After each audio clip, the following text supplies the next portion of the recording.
Hello guys, ABS की पाठशाला में आप सभी का स्वागत है। आज हम लोग कक्षा 12 के भौतिक विज्ञान का पहला लेक्चर पढ़ेंगे।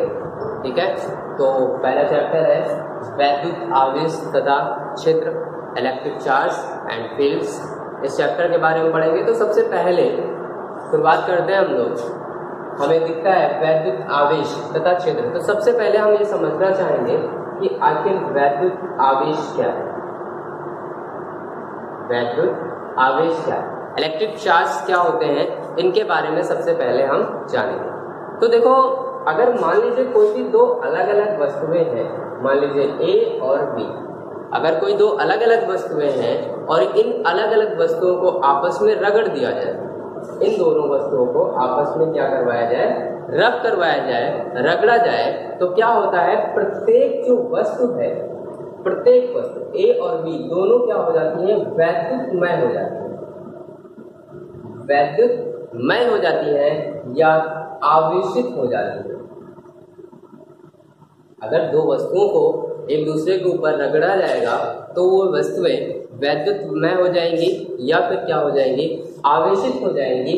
तो वैद्युतमय और आवेशित होने के कारण अगर इनके पास कोई तीसरी वस्तु सी जो कि हल्की है वह इनके संपर्क में लाई जाए तो क्या होगा, वह इन वस्तुओं को ए और बी जो दोनों है वो सी को क्या करने लगेंगी, अपनी तरफ अट्रैक्ट करने लगेंगे, अपनी तरफ आकर्षित करने लगेंगे। इसका मतलब यह होता है कि अगर वस्तुओं को आपस में रगड़ा गया तो उसकी वजह से उत्पत्ति किसकी हुई, आवेशन की। यानी कि जो वस्तुएं हैं ए और बी दोनों आवेशित हो गई और उस आवेशन के कारण क्या हुआ, उनमें एक आवेश उत्पन्न हुआ जिसे हम लोग कहते हैं वैद्युत आवेश। इसका मतलब है कि वैद्युत आवेश वह गुण होता है जो किसी दूसरी वस्तु के ऊपर क्या लगाता है, वैद्युत बल लगाता है, यानी कि उनको आकर्षित करना शुरू कर देता है।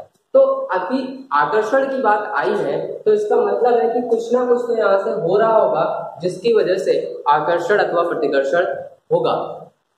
तो देखिए, जब हमने ए को बी के ऊपर रब किया था तो एक्चुअल में यहाँ पर प्रोसेस ये हुआ था, यहाँ पर प्रोसेस ये था कि ट्रांसफर होने लगे थे इलेक्ट्रॉन। इलेक्ट्रॉन्स का क्या होने लगा था, ट्रांसफर होने लगा था, यानी इलेक्ट्रॉन एक जगह से दूसरी जगह स्थानांतरित होने लगे थे। और जब इलेक्ट्रॉनों का स्थानांतरण हुआ था तो अगर ए से इलेक्ट्रॉन बी में चले गए थे, अगर इलेक्ट्रॉन ए से कहां चले गए, बी में चले गए थे, तो बी में इलेक्ट्रॉनों की क्या हो गई, वृद्धि हो गई, और ए में इलेक्ट्रॉनों की क्या हो गई, कमी हो गई। जहां पर इलेक्ट्रॉनों की वृद्धि हुई है वहां पर ऋणात्मक आवेश आ जाएगा, नेगेटिव चार्ज हो जाएगा, और जहां पर इलेक्ट्रॉनों की कमी है वहां पर धनात्मक आवेश आ जाएगा, यानी पॉजिटिव चार्ज आ जाएगा। इसका मतलब यह होता है कि अगर इस धनात्मक आवेश वाली ए वस्तु के सामने कोई ऋणात्मक आवेश वाली सी वस्तु लाई जाती है तो वो इसे क्या कर लेता है, अट्रैक्ट कर लेता है, आकर्षित कर लेता है। उसी प्रकार अगर बी के पास कोई डी पॉजिटिव वस्तु लाई जाती है तो वो उसे क्या कर लेता है, आकर्षित कर लेता है, अपनी तरफ अट्रैक्ट कर लेता है। इसका मतलब हमने देखा कि वैद्युत आवेश किस तरीके से उत्पन्न होता है। अगर दो वस्तुओं को एक दूसरे के ऊपर रगड़ दिया जाए तो उनमें हल्की वस्तुओं को आकर्षित करने का गुण आ जाता है जिसे आवेशन कहते हैं। और ये दो टाइप के हो गए, एक पॉजिटिव हो गया और एक क्या हो गया, नेगेटिव हो गया। पॉजिटिव चार्ज में क्या होगा, पॉजिटिव चार्ज की एक खास बात है कि यहाँ पर इलेक्ट्रॉनों की क्या रहेगी, कमी रहेगी, और नेगेटिव चार्ज की खास बात है कि यहाँ पर इलेक्ट्रॉनों की क्या रहेगी, वृद्धि रहेगी। तो हम लोगों ने आवेश पढ़ लिया, आवेशों के प्रकार देख लिए कि आवेश कितने टाइप के थे, एक पॉजिटिव था और एक क्या था, नेगेटिव था। तो अभी हम लोग आवेश पढ़ चुके हैं, दोनों प्रकार पढ़ चुके हैं। इसके बाद हम लोग पढ़ेंगे आवेश संरक्षण का नियम।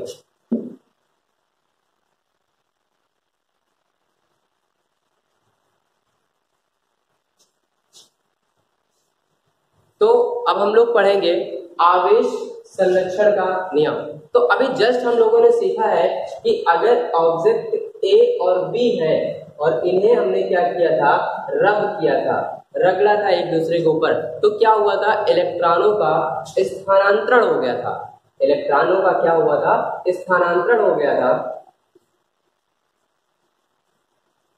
इलेक्ट्रॉन ट्रांसफर हो गए थे। क्या ऐसा हुआ था कि इलेक्ट्रॉन खत्म हो गए?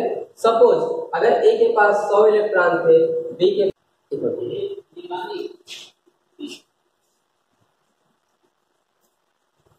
तो स्थानांतरण हो गया, ए से इलेक्ट्रॉन बी में क्या चले गए, स्थानांतरित हो गए या ट्रांसफर हो गए, इलेक्ट्रॉन ट्रांसफर हो गए। जब इलेक्ट्रॉन ट्रांसफर हो गए, माना ए में 100 इलेक्ट्रॉन थे और बी में 200 इलेक्ट्रॉन थे, तो क्या हुआ, 100 इलेक्ट्रॉन से मान लीजिए 50 इलेक्ट्रॉन यहां पर चले आए, तो यहां पर तो इलेक्ट्रॉनों की संख्या 250 हो गई और यहां पर इलेक्ट्रॉन कितने बचे, 50 बचे। और आपने पहले से पढ़ के रखा होगा कि जो इलेक्ट्रॉन है उसके ऊपर चार्ज क्या होता है, माइनस होता है, प्रोटॉन प्लस होता है, इलेक्ट्रॉन उदासीन होता है, जीरो होता है।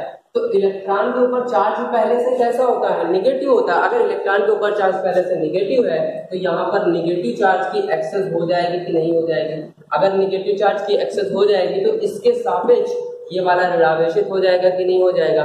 इसका मतलब है कि जहां पर इलेक्ट्रॉनों का आधिक्य होता है, एक्सेस होता है, जहां पर एक्सेस ऑफ इलेक्ट्रॉन है, वहां पर जहां पर भी एक्सेस ऑफ इलेक्ट्रॉन है वहां पर कौन सा चार्ज बनेगा, नेगेटिव। और जहां पर लेस चार्ज है, कम चार्ज है, वहां पर कौन सा चार्ज बनेगा, पॉजिटिव चार्ज बनेगा। तो आपने देखा था कि स्थानांतरण जब हुआ तो क्या अभी टोटल इलेक्ट्रॉन आप देखिए जरा कितने हैं, यहाँ पर 100 ये 200 है, टोटल कितने हो गए 300। अब यहाँ के इलेक्ट्रॉनों को भी काउंट कर लीजिए कितने हैं, 50 × 50, टोटल कितने हो गए 300। क्या इलेक्ट्रॉनों का क्षय हो गया, क्या इलेक्ट्रॉन कम हो गए?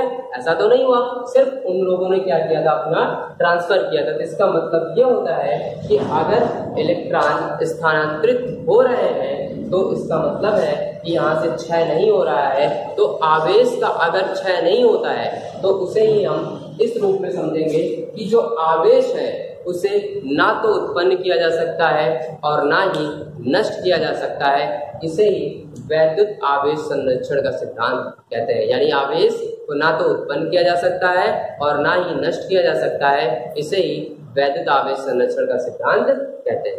क्लियर है? तो आपको आवेश संरक्षण का सिद्धांत समझ में आ गया होगा। एक्चुअल में आप कुछ केसेस जरूर पढ़ेंगे जहां पर आपको दिखेगा कि क्या यहाँ पर इलेक्ट्रॉनों का संचरण हो रहा है, यानी इलेक्ट्रॉन वहां पर डीके हो रहे हैं। तो देखिए एक केस है, जैसे मान लीजिए इलेक्ट्रॉन और प्रोटॉन को साथ में लाया जाए तो न्यूट्रॉन की उत्पत्ति हुई। तो एक्चुअल में जब आप यहाँ पर टोटल काउंट करेंगे तो टोटल आपको 0 ही मिल रहा होगा, यहाँ पर क्षय नहीं हो रहा है। ठीक है, इलेक्ट्रॉन -1 या +1 0, तो पहले से टोटल देखो 0 ही है। ठीक है, तो एक ये केस भी आप उसमें इंक्लूड कर लीजिए। अगला हम लोग टॉपिक पढ़ेंगे क्वांटीकरण का सिद्धांत। ये आई होप क्लियर हो गया होगा आपको, आवेश संरक्षण का सिद्धांत। अब हम लोग पढ़ेंगे क्वांटीकरण का सिद्धांत। तो हम लोग पढ़ रहे हैं, अभी पढ़ेंगे क्वांटीकरण का सिद्धांत, principle of quantization. Principle of quantization पढ़ेंगे, क्वांटीकरण का सिद्धांत पढ़ेंगे। तो देखो क्वांटीकरण का सिद्धांत सिंपल सी बात बताता है कि कोई भी जो आवेश होता है, ठीक है, वो इलेक्ट्रॉन के आवेश से छोटा नहीं हो सकता। और इलेक्ट्रॉन का आवेश कितना होता है, 1.6 × 10⁻⁻19 कूलम होता है। यानी कि कोई भी आवेश इलेक्ट्रॉन के आवेश से छोटा नहीं होगा। इसका मतलब ये हमारा जो आवेश होगा, तो इसका मतलब है इलेक्ट्रॉन का चार्ज हो गया 1.6 × 10⁻⁻19 कूलम। इससे छोटा चार्ज पॉसिबल नहीं है। इसका मतलब ये कौन सा चार्ज हमारा होगा, मूल चार्ज हो जाएगा या मूल आवेश हो जाएगा हमारा। इससे छोटा चार्ज संभव नहीं है। यानी कि कोई भी चार्ज होगा तो वह जो चार्ज है इलेक्ट्रॉन के आवेश का पूर्ण गुणज होगा। इलेक्ट्रॉन के आवेश का क्या होगा, पूर्ण गुणज होगा। तो पूर्ण गुणज क्या होते हैं, जैसे नंबर आप ले लीजिए 1 2 3 4 ... n। तो वैसे ही अगर एक इलेक्ट्रॉन है तो 1e हो जाएगा, 2 इलेक्ट्रॉन है तो 2e, 3 है तो 3e और n है तो कितना हो जाएगा ne। इसका मतलब टोटल अगर चार्ज निकालना है तो अगर हम ले लिया टोटल चार्ज के लिए फॉर्मूला Q = ne, तो इसी n के प्लेस पे अगर हम 1 2 3 नंबर रखते चले जाएं तो हमें चार्ज पता चलते चले जाएंगे। सबसे छोटा चार्ज हम अगर n इक्वल टू 1 रखेंगे तो सबसे छोटा चार्ज हमें पता चल जाएगा, क्योंकि q इक्वल टू 1e हो जाएगा, और 1e का मतलब e, और e मतलब इलेक्ट्रॉन का चार्ज। और अभी जस्ट हमने पढ़ा है कि इलेक्ट्रॉन के चार्ज से छोटा कोई भी चार्ज संभव नहीं है। तो क्वांटीकरण का सिद्धांत क्या कहता है कि कोई भी चार्ज इलेक्ट्रॉन के आवेश से छोटा संभव नहीं है, या इलेक्ट्रॉन का जो आवेश, अगर कोई भी आवेश है तो वह आवेश इलेक्ट्रॉन के आवेश का क्या होगा, पूर्ण गुणज होगा, आंशिक गुणज संभव नहीं है। इसका मतलब है कि 1.5 संभव नहीं है। क्लियर है? तो हम लोगों ने क्वांटीकरण का सिद्धांत पढ़ लिया है, आवेश पढ़ लिया था, आवेश के प्रकार पढ़ लिए थे। ठीक है, एक टॉपिक और बच गया है, उसको भी हम लोग पढ़ लेते हैं, और वो है आवेश का मात्रक।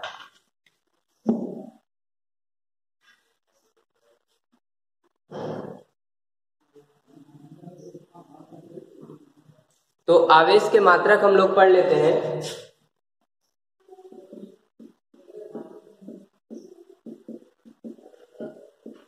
तो आवेश का जो एसआई मात्रक होता है वो कूलाम होता है। मात्रक क्या होता है? कूलाम होता है। अब इस कूलाम के साथ क्या किया जाता है, कुछ और चीजें लगा दी जाती हैं, तो मात्रक क्या बन जाता है, छोटा बन जाता है। और वो कौन कौन सी चीजें लगती हैं, तो जरा उनको हम लोग समझ लेते हैं। जैसे माइक्रो, मिली, पिको, नैनो। तो जब ये चीजें कूलाम के साथ लगती हैं तो वो आवेश को और छोटा बना देती हैं। तो देखो कैसे, माइक्रो जहां पर भी टर्म यूज होगा तो आप सिर्फ लिखेंगे 10⁻⁻⁻⁶। मिली जहां पर यूज होगा 10⁻⁻3। पिको के लिए आप लिखेंगे 10⁻12। नैनो के लिए लिखेंगे 10⁻⁹। यानी कि अगर हमसे कहा गया है 5 माइक्रो कूलाम आवेश, तो इसका क्या मतलब हुआ, 5 माइक्रो कूलाम आवेश का क्या मतलब हुआ 5, और माइक्रो के प्लेस पे ही हमने क्या लिखा 10⁻⁻⁶ इंटू कूलाम। क्लियर है? तो अगर 5 माइक्रो कूलाम लिखा तो उसको 5 into 10⁻⁶ कूलाम हम लिखेंगे। अगर 5 मिली कूलाम कह रहा होता, 5 मिली कूलाम कह रहा होता तो हम लिखते 5 into 10⁻³ कूलाम, क्योंकि सिर्फ हमने क्या किया है, मिली को चेंज किया है किससे, 10⁻³ के साथ। क्लियर है? तो आवेश का आपने मात्रक देख लिया, और आवेश के किस तरीके से रिप्रेजेंटेशन होता है। जब आप न्यूमेरिकल पढ़ेंगे तो उसमें आवेश का रिप्रेजेंटेशन ऐसा ही होगा कि आवेश 5 माइक्रो कूलाम है, 10 माइक्रो कूलाम है, तो उन चीजों को रिप्लेस करना आपको आना चाहिए। तो आज की वीडियो में इतना ही। अगर आपको ये वीडियो पसंद आया है तो आप इस वीडियो को लाइक करें, ज्यादा से ज्यादा शेयर करें, और अगर आप इस चैनल पे नए हैं तो इस चैनल को सब्सक्राइब करना ना भूलें, ताकि आने वाले वीडियोस का नोटिफिकेशन आपको मिलता रहे। धन्यवाद।